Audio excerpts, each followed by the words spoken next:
na kukuonesha. Na kufundisha na kukuonyesha njia utakayoiendea. Njia utakayoiendea.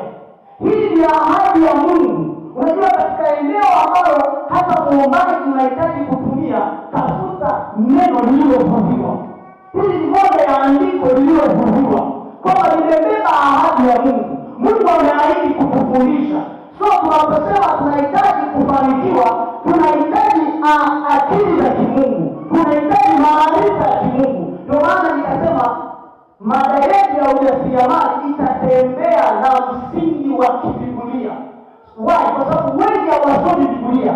Na kwenye Biblia kuna siri ya utajiri. Kwenye Biblia kuna siri imebeba mafanikio ya watu.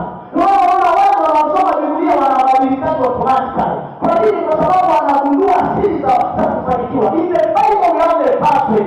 Kwenye Biblia kuna password ya mafanikio. Kwenye Biblia kuna password ya mafanikio. We have the code of prosperity in the Bible. Hallelujah.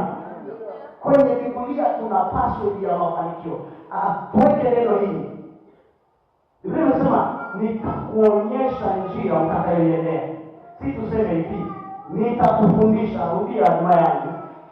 Nitakufundisha na kukuonyesha mapishi ambayo baada ya japikwa.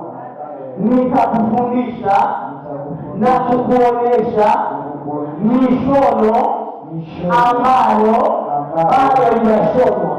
Nitakufundisha na kukuonyesha keki jinsi ya kuzipika ambavyo hazijawahi kupikwa.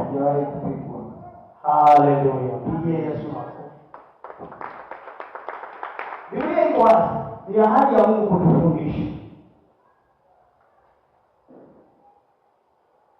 It's a promise of God to teach us.